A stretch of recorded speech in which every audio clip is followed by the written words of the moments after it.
Thank you. Well, good afternoon. This is the meeting of the Conservation Commission on Tuesday, May 14th. We'll call the roll first. Commissioner Collins, Here, Commissioner Martinez. Commissioner Martinez is absent. Commissioner Alminas. Here.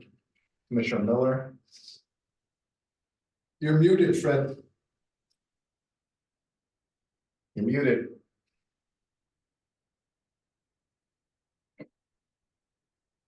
Fred, you're on mute. Okay. It's down on the bottom. Can't get audio, but he is present by Zoom. Commissioner Jones, Here. Commissioner Ryan, Here. and Commissioner Bongiorni is absent. Okay, so we do have a quorum. I don't think we can unmute them. Can you hear? And then have him now said if you can hear us and then it's. Yeah, no, he's, you can hear us, right, Fred? Okay. Jonathan. All right, the number one is a notice of intent filed by the city of Springfield for the Harriet Tubman Parkway redevelopment, property known as 171 Hickory Street. I see two representatives here from GZA. I believe you're here on behalf of the park, or is there somebody else? Yes, sir, that's correct. For the record, my name is Patrick Lord.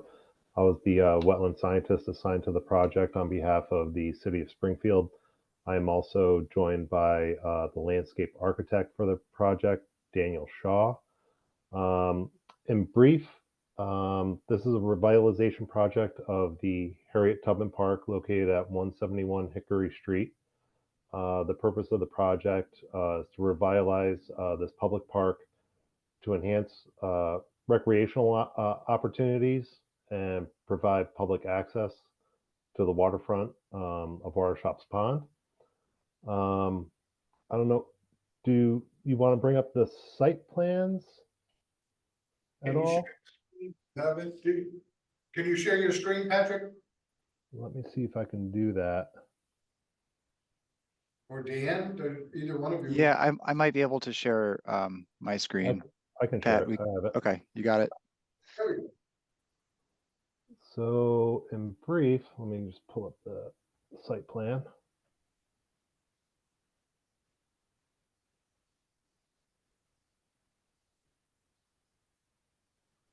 So can everyone see that?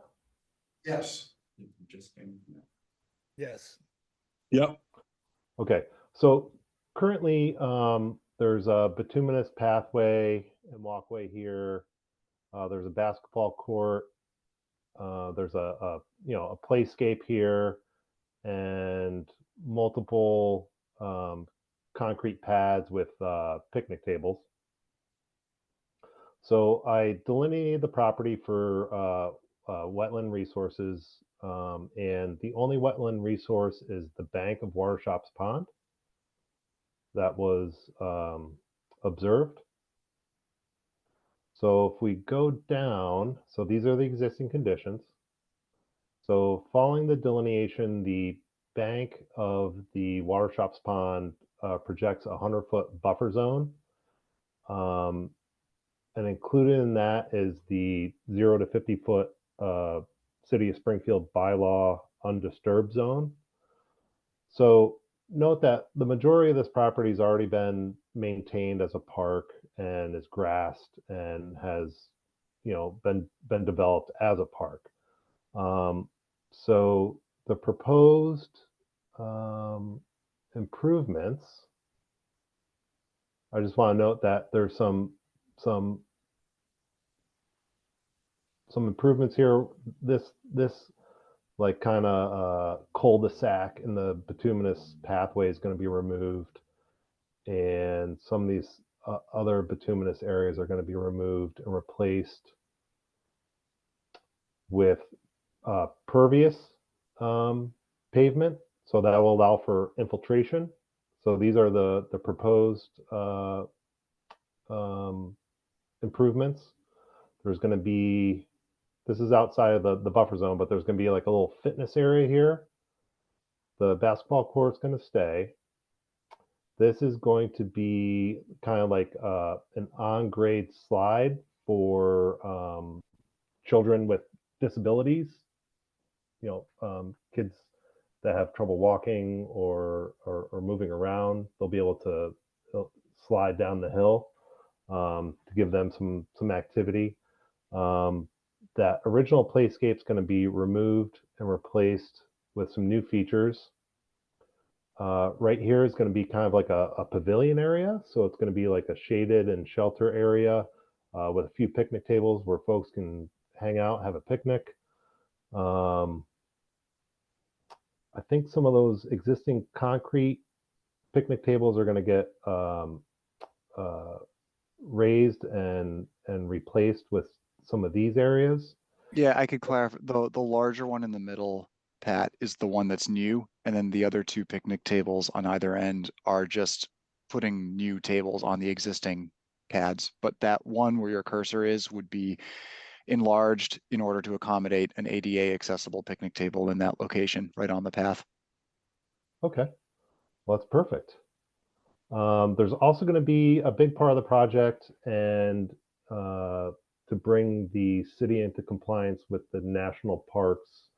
Um, uh, what is Yeah, that? Dan? federal lands to parks program. That was the agreement under which the federal government, who previously owned this parcel, deeded the land over to the city of Springfield in 1969 under the condition that this and a couple of other parcels be utilized as public recreational open space. So there were some programmatic requirements that came along with that. So the various updates over the years to Harriet Tubman Park have included, passive recreational uses like, benches, picnic tables, and then also access to the water in some shape or form is mentioned in that list of the recreational elements that were part of the agreement for this site.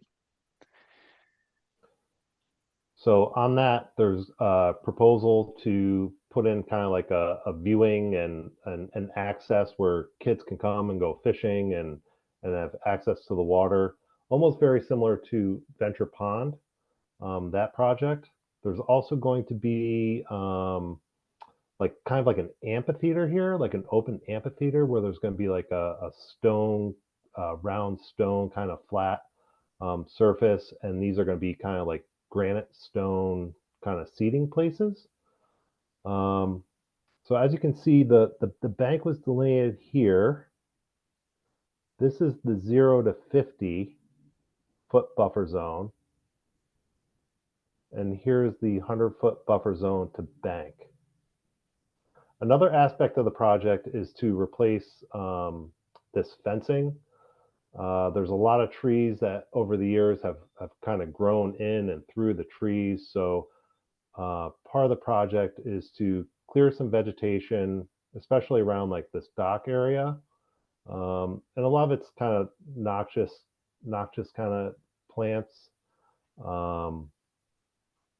So the proposal is to kind of clear some of this fence line, replace that in order so there's access and the maintenance department can keep that clear.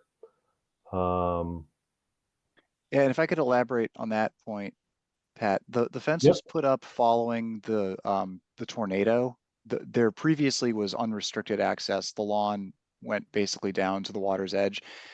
Because of the debris and the danger to the public, the Parks Department fenced off access from the water at that time and has left this chain link fence in place ever since. So just because of the wear and tear of time and vegetation encroaching into that chain link fence, there's been some damage. There's places where parts of the fence have been ripped open and there's some gaps. So we would basically just be replacing it in kind, cleaning it up. And then where the fishing deck is proposed, there would be a gate in the chain link fence to allow the public to access that fishing deck. And then aside from just cleaning up the line right where the fence is, the only vegetation removal would be to accommodate the footprint of that fishing deck, which would cantilever out over the water's edge. But the actual structures of the deck are proposed entirely on the landward side of the bank.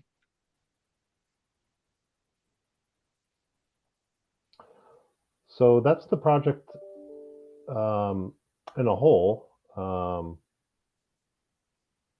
So I would open up to the commission if you guys have any questions that we can answer for you regarding the project. It appears we're getting a net decrease in impervious, which is, of course, a plus. So. Correct. And Yep. I also need to,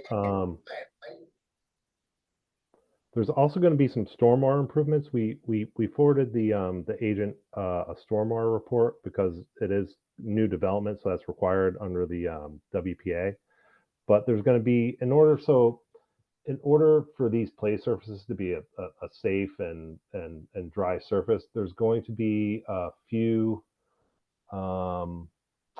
drains installed within the grassed area here and here. Yep. Yeah, I And could. those are going to be constructed of a perforated pipe, so that will allow for increased infiltration into the ground. And there's also going to be a manhole structure installed right here, and this is going to have a hooded pipe on the outlet, so that it'll also have a sump to collect any sediments, and that connects to an existing catch basin that's up here. So this will allow for capture of any sediments from entering the water body, and it's going to have a hooded structure on the outlet, so that will prevent any floatables from entering the water body. So that's a best management practice, so to speak, to eliminate sediment and floatables from entering the water body. Does that make sense?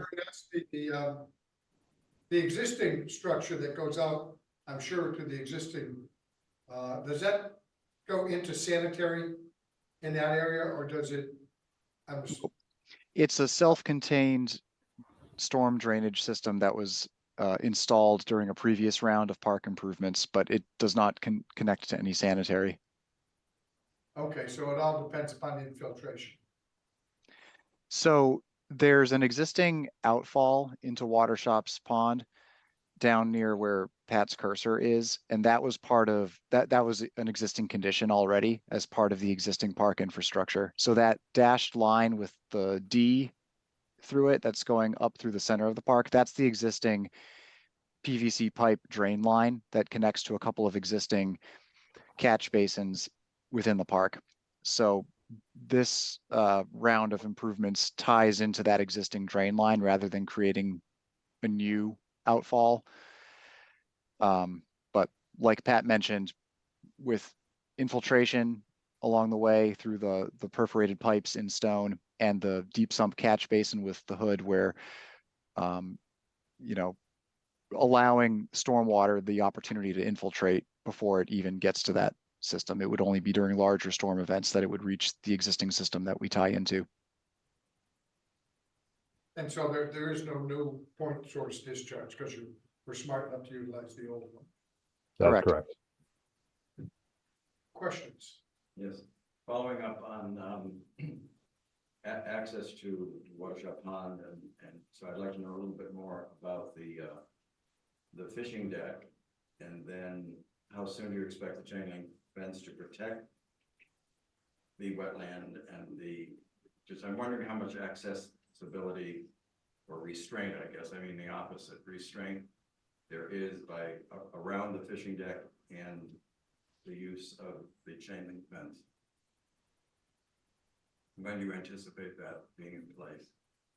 So currently there is the chain link fence as we described, and it has some holes in it. So the goal would be to improve it so that it keeps people out of that vegetated area right by the water's edge. That would occur during the course of construction which is plans to happen over the next calendar year. The design of the deck itself is shown in cross section on this sheet, where the pond is on the left of the image and then the paths on the landward side are on the right. So the intent is for the deck to be level and it meets the grade on the landward side where the path connects, and then cantilevers out over the water's edge. And it was designed that way in order to minimize or to avoid impact on the pond itself. The footings that support the deck are placed on the landward side, and it's engineered to support a 3-foot cantilever out from the furthest post out towards the water. So people can stand on the edge of the deck and reach the edge of the water. And then the railings that face the water are designed for the ADA regulations, the ADA design guidelines for accessible fishing piers. There's a sort of lower railing height and a higher foot clearance that accommodates wheelchair users to sit by the railing and be able to cast fishing rods. And in that way, the deck is not only a viewing deck, but it allows this to be a place where people can fish as well. That's accessible. Beautiful accommodations. If you don't mind, would you tell me about the trees and the status of the natural flora? Because I mean, we're always very aware of the environment and the interaction of plants and waterways. Yep. So yeah, a lot of the vegetation that I observed was like black locust, intertwined with oriental bittersweet, mugwort. So these are all, you know, not the nicest, because the black locust has large thorns, and the mugwort, obviously everyone knows about bittersweet, that can really suffocate things, and the mugwort has real no value. So it's kind of a typical kind of like invasive kind of scenario, so to speak, in that Yeah, area. the vegetation in this strip is all younger than 2011, basically. I mean, it was the product Tornado. of neglect once this waterfront was fenced off in order to protect the public from debris from the tornado. The lack of maintenance of mowing allowed vegetation to start to grow in. So there's young volunteer locusts and saplings and things, as well as shrubs and a mix of invasives in there as well throughout this waterfront. For the sake of project costs as well, like we're not interested in locating this on the exact footprint of any large trees. So we picked this site in order to avoid any of those slightly bigger existing locusts. But like I said, none of the locust trees that are in this strip are very old or large anyway, because it all is post 2011. And they can cast off the deck. Great, thank you. Well, you had two additional benefits for going within the 500. The 3-foot cantilever creates nesting area for fish, and quite honestly, the black locust is nature's barrier to that's why the thorns are there. That's why they used to plant them around castles. So, are there any other questions? Anybody on Zoom, any commissioner on Zoom have a question? Nope, Clarence, all set. Public have a question on this? All right, and hearing no questions, we can close the public hearing. Because we're hybrid, I believe we can just go, we don't have to wait. Yep, that's fine. So, is there a motion to close the public hearing? I move to close the public hearing. Is there a second? I'll second. Because we do have two people on Zoom, we do need to take a roll call vote. Closing the public hearing, Commissioner Collins, Yes. Commissioner Alminas, Yes. Commissioner Miller, Yes. Commissioner Jones, Yes, Commissioner Ryan. Yes. Thank you, more than enough. I would anticipate that we will have a notice for you for the next meeting, Pat. Dan, okay? Okay, Thank you. thank you. Thank you. The next item on the agenda is a certificate of compliance for property known as 1 Adams Street. And I saw, oh, there we go. Good evening, Commission. My name is Adrienne Dunk, also with GZA. Here on behalf of the City of Springfield Parks Department. And we are hoping to receive our certificate of compliance for the Water Shops Pond Dam Improvement Project. And I saw all the necessary materials have been submitted already. Do any commissioners have questions on any of that work that was done and completed? Hearing none, a motion to issue a certificate of compliance for 1 Allen Street is in order. That's DEP file number 294-0607. I'll make a motion to issue the certificate of compliance for 1 Allen Street. I second. Okay, Fred seconded. Once again, we'll need to do a roll call. For certificate of compliance, Commissioner Ryan. Yes, aye.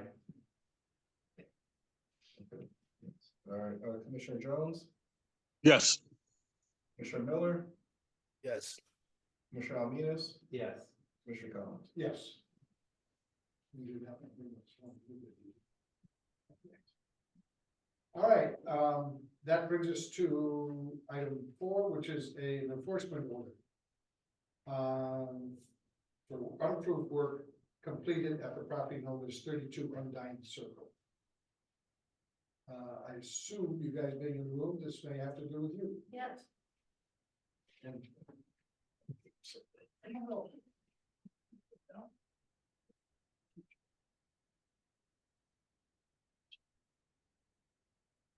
Nice to meet you all. My name is Eddie. Basically, we bought the house 6 months ago. I did good to hear you guys' meeting you had 3 weeks ago. I was absent. It was only you two. Yeah. So I'm here to address a lot of concerns. Again, the lady Juanita was saying that we knew or we were told or it was somewhere in the house and it's not. Here's a purchase agreement of the house. It's nowhere it says no wetlands. I have a quite clean dam, which Adam made me, he said go on to the city and get the deed. It's on here too. There's nowhere here saying there's water. Or there's nothing saying it's a wetland. And to me, I don't mean to be ignorant or whatever, but when I see water, that to me, I'm sorry, that doesn't mean wetland. I mean, I've been growing up with my whole life. I went to Palm Pond when it was open, and nobody ever said, "Come on, go to the wetlands." And honestly, I've never heard that term. I believe if you go under to the registry of deeds, that the original order of conditions was filed under that number. And while you wouldn't necessarily, your real estate agent and your title searcher was required to inform you that that was there. Whoever did your title, when you bought this home, right? Yeah. When you buy a home and you go to get the purchase, one of the things that has to be done is they do a title search to Okay. make sure there are no encumbrances on it. Encumbrance could be that there's money owed on the property. It also could be an order of conditions, which restricts use of the land. Your title searcher is supposed to tell you and or your attorney, I would emphasize the and more than likely, that there is an encumbrance on that property. So somebody, if you weren't informed, somebody didn't do their job. That's why I've been talking to Adam. I think he's tired of me already. We've been talking a lot, and there's just, like I say, he told me to do everything I had to do to look on my information, which I did. There's nowhere, even from my Nico, which is the guy at the lawyer who closed on the house. Please do look at the addendum A, paragraph 17, where the seller certifies the property is not located within wetlands, and there is no order of conditions. Yeah, this is a big mess. It's all It's a crazy. big It mess. keeps going. Can you submit that to the? Also, I got a permit from the city, got it approved. For the pool. This is that's a big mess, and Adam is puzzled, and so am I, because it seems like a lot of people drop the ball, and I'm here to pick it up. To me, honestly, the system failed me, if you want to be honest. I have, Gordon Campbell, the fence company, it's $38,000, they were gonna go through the fence.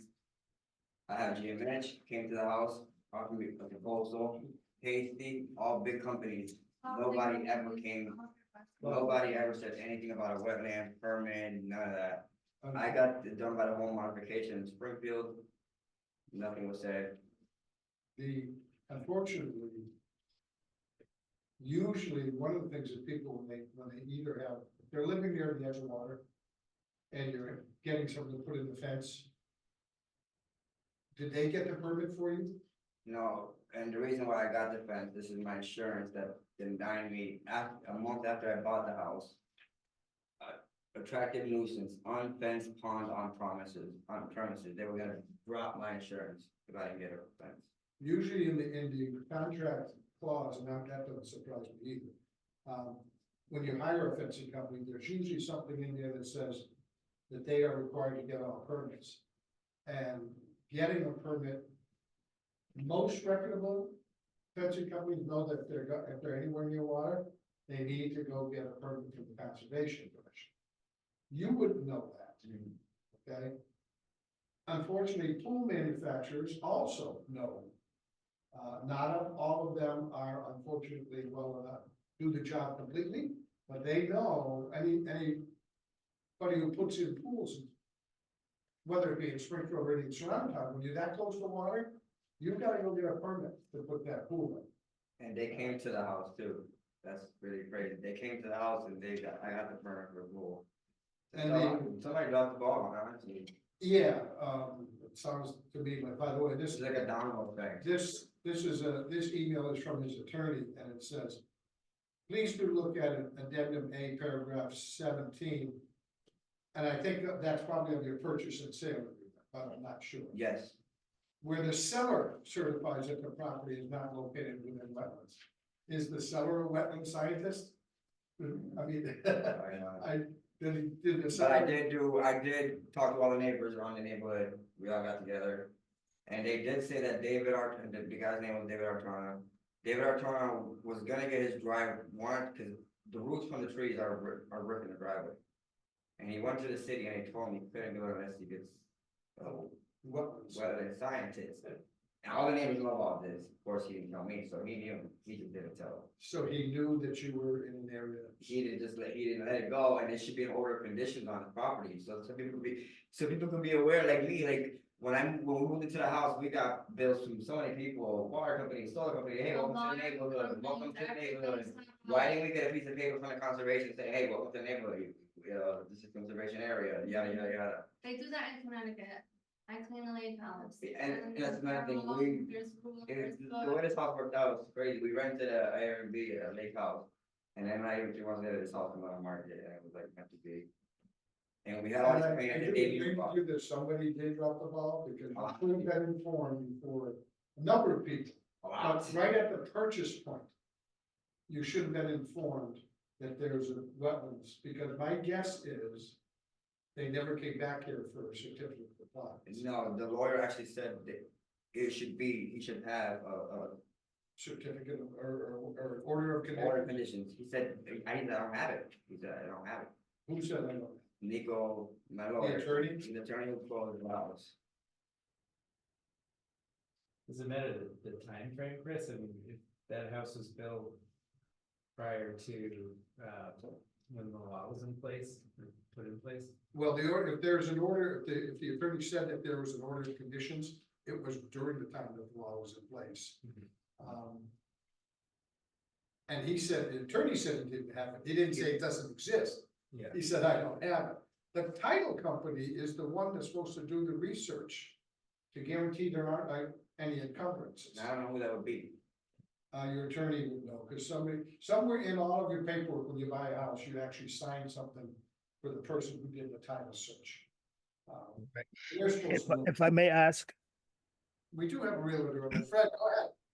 if I may ask, with it one at your closing, were you giving or in your paperwork a plot plan of your land?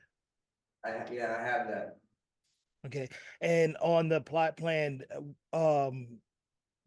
did you see any watermarks for the wetlands, or when you looked on the GIS, the Springfield GIS, was it noted in the terrain or the satellite images that there were wetlands on there? Well, that's the thing, and But here, I didn't, I'm sorry, I didn't get the address when you first started talking. I could barely hear. Undying Circle, Fred. 32. 32? to answer your question, these are the paperwork that I got. Again, I never dealt with this in my life. I hire professionals to rely on their expertise. I had a vision in my head, but I'm working all the time. So I hired professionals. Everybody that I hired had licenses, insurances, and what the question again, I'm sorry. The question I was, just, oh, did I look at it? And the No, GSI, I didn't he look was at the asking if GSI. there was any indication on the plot plan, which There isn't. I don't know, this is not a top plot plan that looks typical to me, it's not like, Nothing. like that wouldn't have come out of the city's GIS.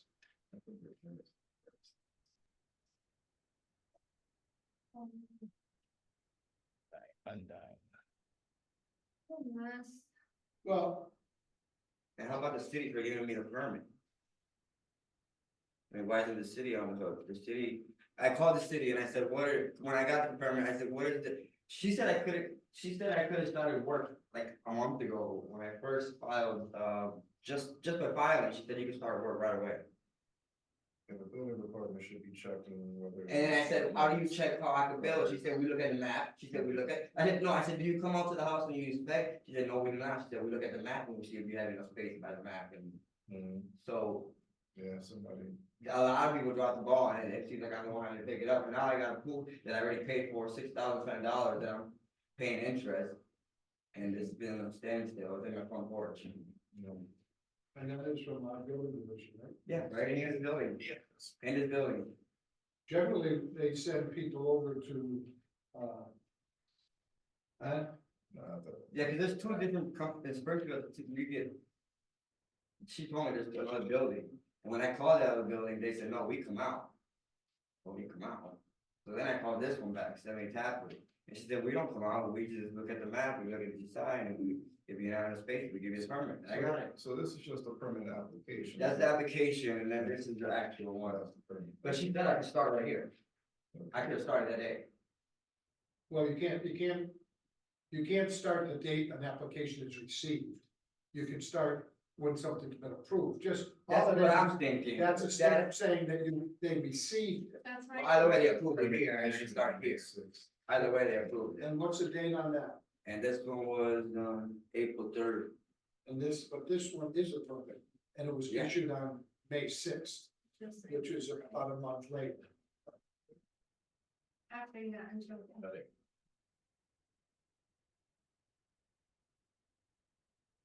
Dip cutting went on because of the pool area and tree burning, and again, I hired professional, I should have said. You know, Well, Have you already installed, you haven't installed it, have you? no. All right. It's just sitting in the front porch and interest is charging up. Well, I would assume they would have to rescind the permit. And hopefully, if they rescind, then you hopefully can get your money back. so what was you were stopped because of the land clearing, right? Oh, and the fence, did you put the fence in? The fence was already there, it was Fence was just there. wood. It was wood, It was, but there was a fence there. yeah, it was wood. There was a previous fence. Yeah. Not this existing. Yeah, if if you you look under, And did you put it on this, basically where the wood fence was? yeah, See, if you had come to us and said, I need to replace the fence, it's within well, now that I know, yes, the 100 foot, we wouldn't have stopped you from doing it, that's what I'm saying. yeah, We would have told you, no, we can't put up the fence. now that we know, but I didn't know. So, It's water. Can you explain why? we would never have stopped putting in a fence. Oh, okay. It's, if you came, what you come and especially when you're replacing an existing one, we know, and for safety purposes, fences don't generally cause any irreparable harm to the wetlands, so we don't stop them. So actually, either you or the fencing company should have known, The fencing, the professional. should have known to come here and say, And these are big companies, we're talking about Border Congo, Hasty, if you're talking big, GMH. Companies that been around, they do McDonald's is next, I'm sure that. You use two different facing companies? Oh, I got all estimates from all of Oh, them, those are I ended up going with this one. They came to the house, they did the whole Who marketing, put the fence in? Border Company did. Border County. Okay, they're local, they should know better. Border. Porter Campbell. Is there anything here that you want copies of the file or?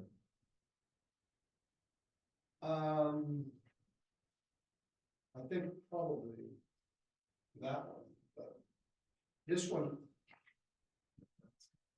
Porter Campbell, I can't read it. Says you're responsible for the permits. Well, even if I was, why did they tell me that? I'm a That's, person, you know what I that's mean? what I Like, mean, usually they would say that the, if I'm hiring somebody paying $38,000, why do I have to lift a finger? usually Yeah. they would say that you're responsible for the payment schedule.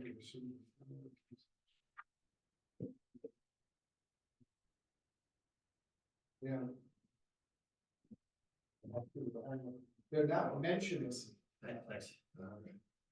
they're not mentioning, it's all financial. That's right. We do not remove fences.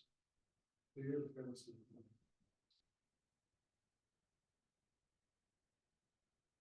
Just look and see what maybe makes sense. Even if they did, like, they're gonna tell me, and if it was up to me, they should have looked at that. It appears to be all financial. The only thing, even in the small print, which is pretty small, it talks about, they don't do the removal. No, I had to take it down, the prior one, this is the. Right, it doesn't say. I haven't put that down myself, but. But it does not say, interestingly enough, what it doesn't say is that you are responsible for getting a permit. Which would tend you to believe that they should have gotten the permit. Yeah, and I didn't make even sure if they didn't, they would know. And even if they didn't, if you're gonna pay $38,000, I mean, Well, they're in business, they should know the rules. Sometimes they'll try to, companies will say, I don't want to be bothered with permitting. You're responsible to go get them, but they'll put that in plain writing now. I don't see and they would anything. tell me, I'll go, and if they did say that, then when they do come to install it, then hey, show me the permit. I'm not gonna start the job until you have a permit. But more importantly, That's fighting for they me, didn't tell you that you were responsible for getting. the absolutely permit. not. They are a licensed registered business here. They do lots of business in Springfield. They should realize a permit was required. And since they didn't say it was your responsibility. I mean, lawyers are gonna argue both sides, but they never told you you're responsible for getting the permit. The logical assumption would be that they would do, that they would do. The fence is I mean, we wouldn't have stopped them. And I'm surprised that any of the fencing companies don't realize that. That's Fencing very are least never warn me, really- tell me, because I would have never, I would have known. That's ridiculous. Eddie? Yeah, I mean, Adam. I was just telling them all this paperwork, even, they agree, it's not, there's no court order conditions, there isn't. Well, we don't have them here, but There isn't. I mean, there wouldn't be one, right, because the house is built well before the, what, 19? no, he evidently went to put in a driveway. And I mean, then, David Arthur, and then, the all previous owner, Yes. right? yes. Cause they've told him that he got a permit to put in a driveway. Okay, He must not either, he didn't file it. right. or- Now, that may be the case, they may never have filed it, and so there might not have been anything for your title attorney, to go find, because he might not have gone and filed it, but he does. And if I may, I'm sorry. Would there not be an order of condition that's almost like, it's almost like sending somebody out, because then everybody would have known, and if you guys didn't have that in place, then why does it fall on me? Because that would have saved me if I had that in place. Well, he is. I was getting there. Sorry, like, I'm passionate because No, I know. it's been a month and I haven't been able to sleep. If he actually filed for it and we issued him an order of conditions to put in the drive. It's up if we issued you an order of conditions to put in the drive, issued to you, one of the things you have to do is go file it at the registry of deeds. It says right in the order that that's what you're required to do. Assuming he didn't follow that, and he did not file it at the registry of deeds, you wouldn't have found it, your title searcher wouldn't have found it, your attorney wouldn't have found it. And it might be in limbo out there, except for that letter that he just took the copy. Yeah.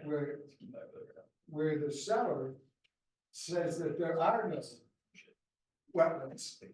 He doesn't, isn't there the letter from your attorney here? Yep.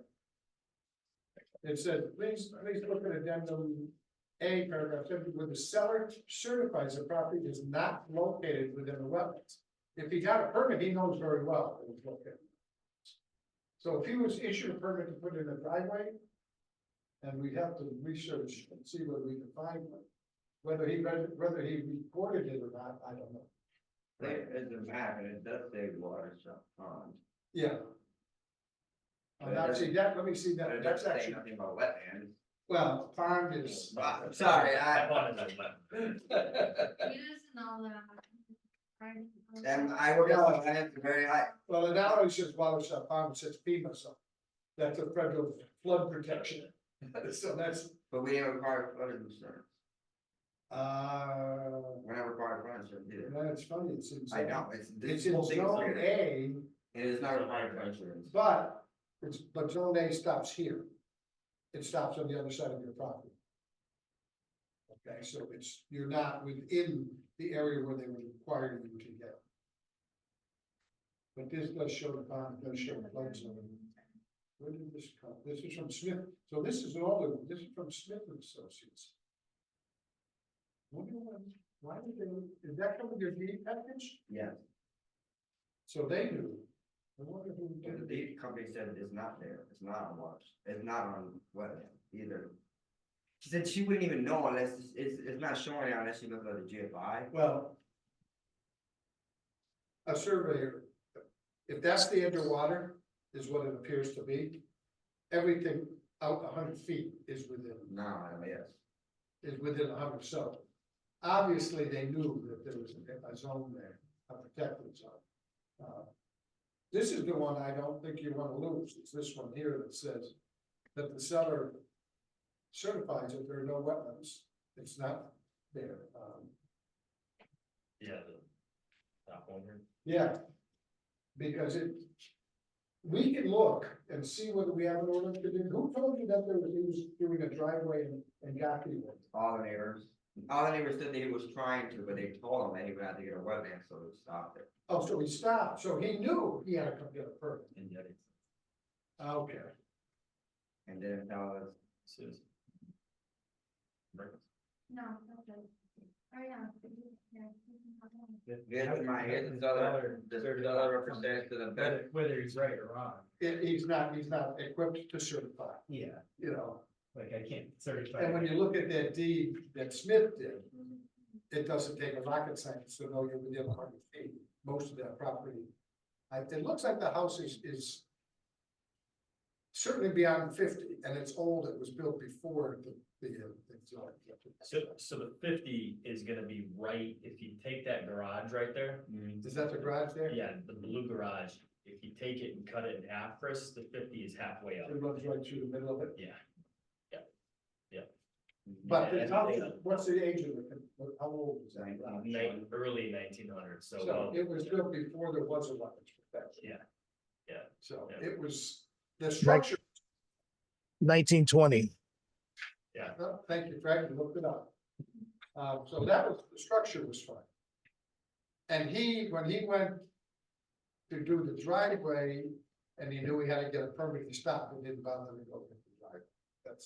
And yet he told you that there's no wetlands. I did, but I called the Rock, R. Levesque Associate, they're a wetland scientist. Right. He's the only one that agreed to come out and even help me out without charging me $1,000 just to come out, which is insane. Everybody wanted a ridiculous amount of money just to come out and tell me. But he came out for free, Ryan, and he marked my 50 line. He did want He to. marked it and then showing, he said, oh yeah, you got way more no space. But the floor, which I did here, he marked the line, 50 feet from the water, then the pool at 10 feet from the front of the house, they're right there. So he did come out for you. He did, and then told me about, after he heard the story, he was really, he wanted help. So 50, he has 55 to 60 feet to the edge of the pool, but it's, I mean, it's obviously he did this by hand. You, No, I drew it by hand, but he just Oh. marked it. That's my drawing. and there's a deck there too, huh? Oh, there's two decks there I already, see there's a double deck. literally up into the water. Remember, before you go do any work on those decks, you need to come. Oh, yeah, I Yeah. actually saw, okay, I'll put it back here. So it does look like there's room to put the pool in. But you will have to file for a permit, you'll have to get, But do I have to do this whole, cause he said there's two ways to do it, this is the most expensive way to do it. It's like $7,000, $8,000. I see that. well, you gotta, someone's gotta certify actually where things are being put, I mean, and that's just a drawing. Yeah, that's just me. That's, so you have to actually have a plan, and you actually have to really show the distances. Only surveys can do that. With that being said, do I just need a survey and not, I think he said, notice of intent, one.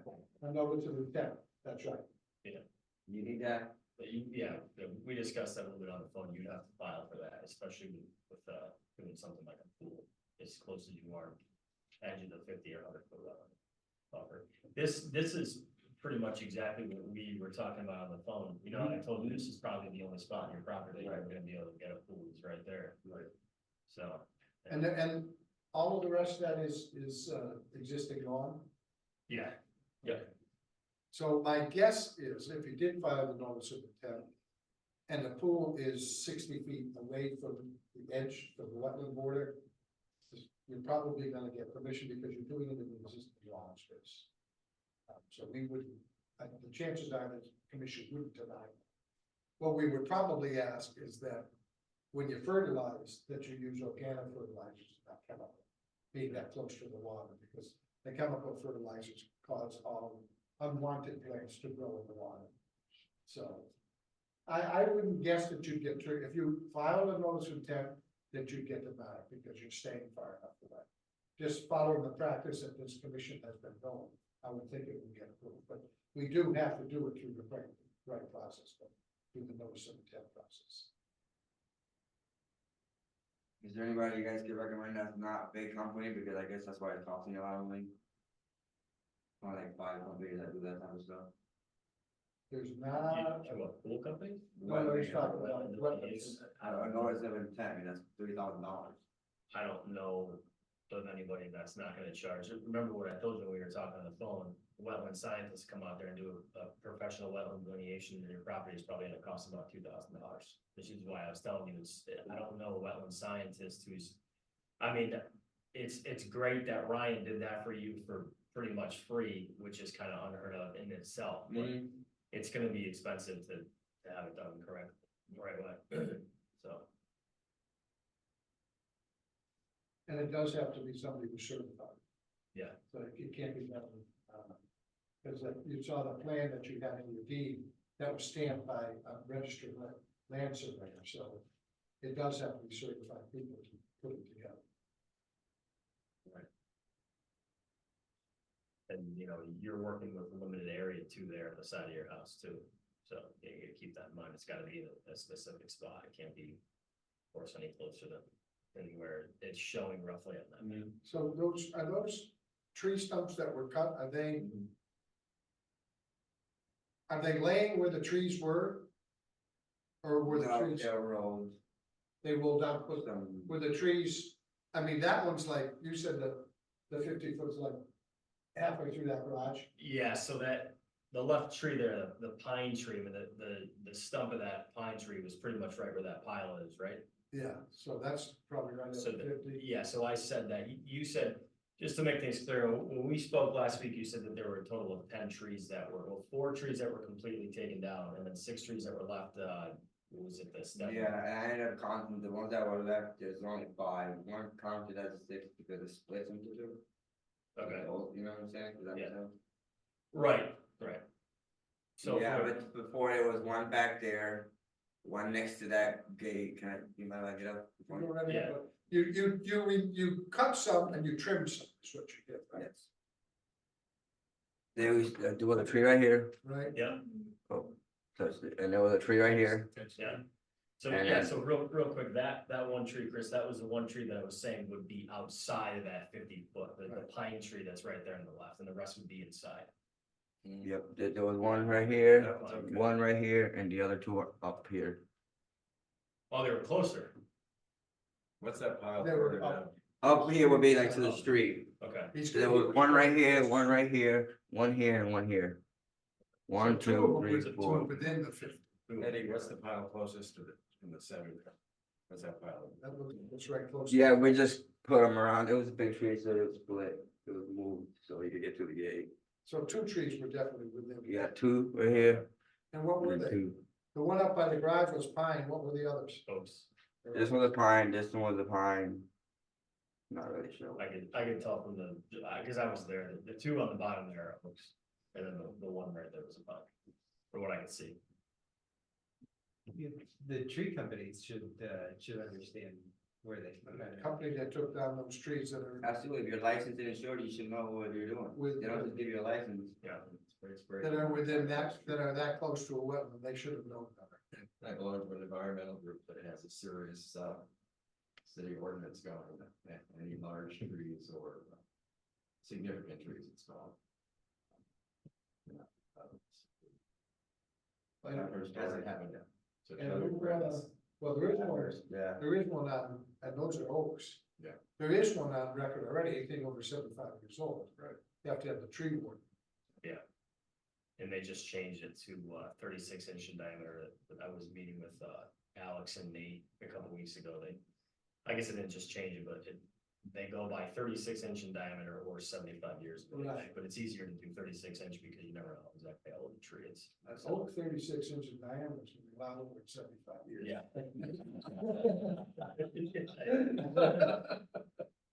You'd have to go by species to use the 36.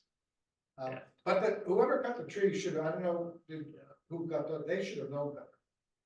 They're licensed tree service. Orta landscaping, Orchard, Orta, ORTA. Maybe they're not a tree with service. sharks.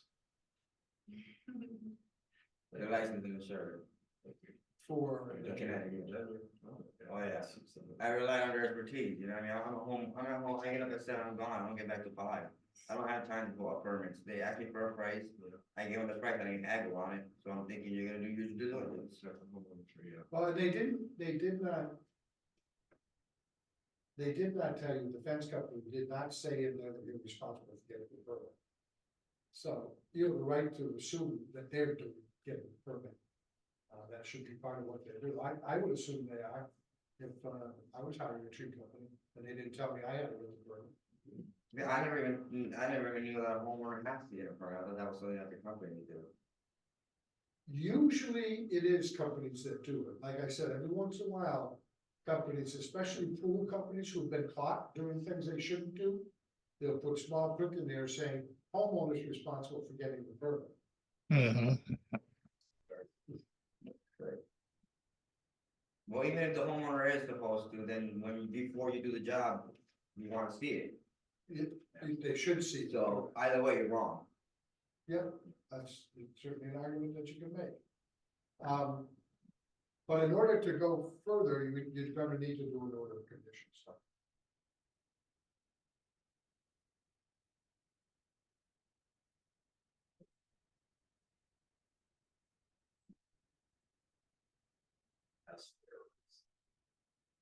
Yeah, I'm glad I learned more. And Yeah. There's some people.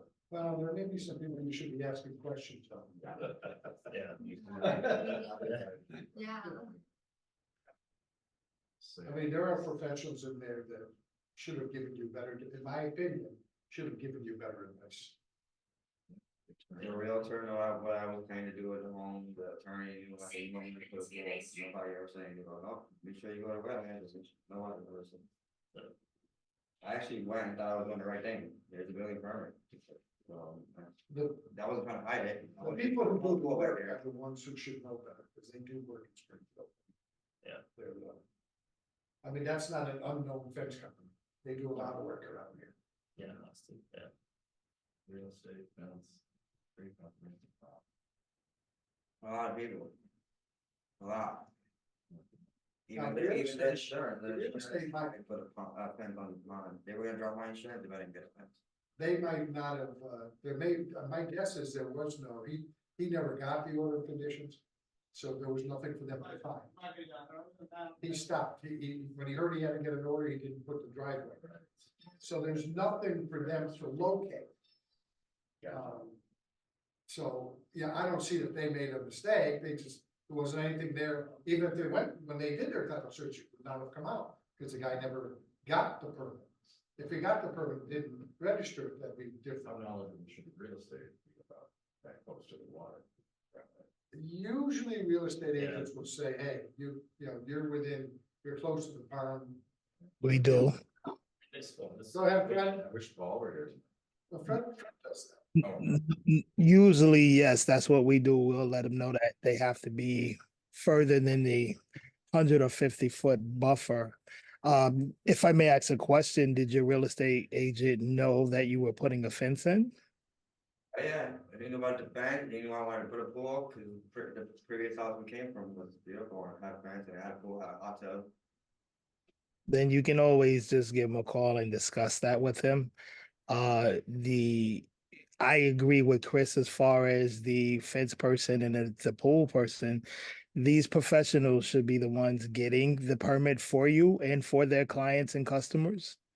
At the same time, Massachusetts state law states that the buyer, customer to look up all zoning laws and permit laws in their city or state. So I don't mean to try to put the onus on you. I think you have a great point that them being professionals, they should know and they should have done their jobs, but you can go either way, if that makes sense. Someone could decide either way, but it's certainly. Yeah, someone can decide either. Why didn't you get a permit? Maybe they made the. Can't finish that sentence. No. If that was a question to me, I didn't hear it. I'm sorry. That's not. Okay. In order to put the pool in, and then to get some guidance on what you'd have to do with the rest of the yard, because I assume you're gonna want grass around there, you're gonna want it. You know, you're not gonna want it looking like that if you're gonna have a pool. And, you'd be allowed grass, my guess is, but we wouldn't stop you from having lawn up to the edge of the fence. We would want you using organic fertilizers and that kind of thing. And that's not something we stop people from doing. You got a nice home there, you wanna be able to utilize it, as long as it can be done in a way that doesn't hurt, and you're not making any changes other than the fact that you cut some trees, but, cause you could have trimmed them, you could have gone, trim those oaks way up too, and gotten the vista you wanted, and the trees would have still, that's, Oh, yeah, I know, she, gives me a hard time all the I'm time. very upset about the trees. I wish they would have told us, hey, you can't do that, and just, but. Anyways, yeah, as you can see on the, drawing, we do, obviously, because it is on, this is from the street forward. right, Because it is on a pitch, it's not too crazy. But it is, it goes down a little bit. And they have to dig it right here. well, they're gonna dig on the street side and lower, and so that the Right. pool is deeper in the ground there, yeah, that's not a problem. Yeah. They have to dig some out to do the pool anyway, it's just a matter of not, not Going throwing the to the soil, and 50. Not disturbing And what they'll do is, in order to keep that pool level, they'll dig down on that. closer to the street, Just- and that way the pool will stay level. Right, Just make sure it doesn't get, you've got a young daughter, I yes, hear someone say, don't let it get too low, so that somebody can just trip and go into the pool. That's all. Yeah, that's, Well, he's got the fencing, get a fence around, yeah. he fenced the entire yard. yeah, the whole thing is fenced in. It's not public nuisance, the way it's in law, an attractive nuisance. neighbors can come over and follow the pools. But his whole yard is fenced. Okay, good. So if your whole yard is Yeah, fenced, it's all enclosed. yeah, Great. Thank you so much. thank you. Okay, well, I know you got that. Yeah, so I hear. Okay, All right, yeah, if you wanna go forward, just work with him and get, and so we can get a motion Yeah. identified. yeah, you have my number, you have my email, so, if you got any more questions, feel free to call, feel free to email. So I just gotta get the funds and get this one.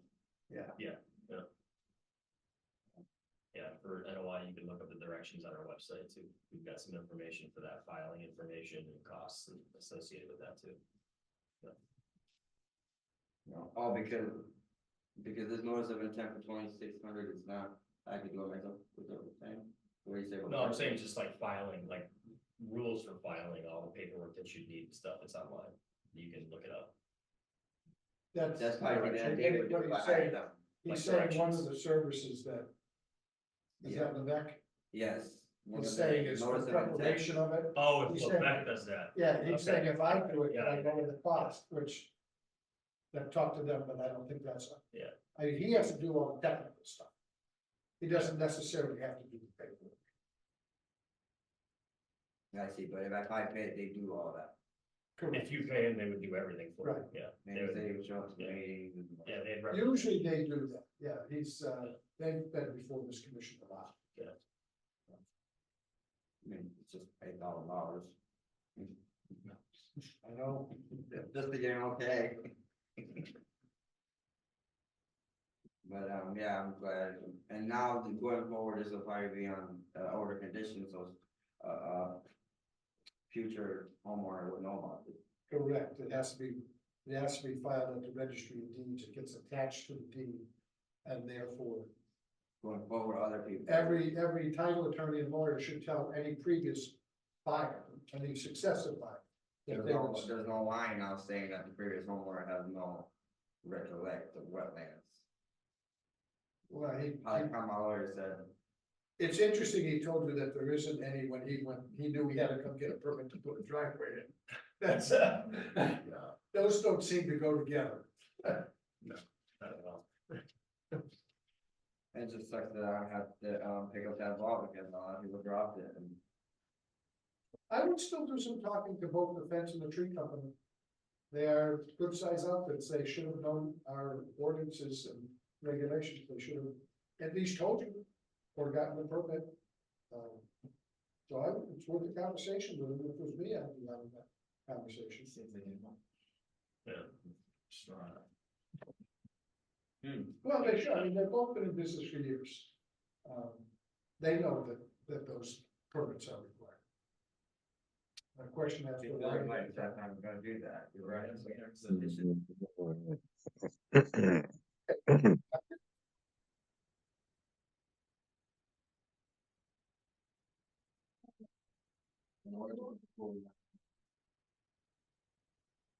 I'm just stuck on the trees still, I just wanna make sure.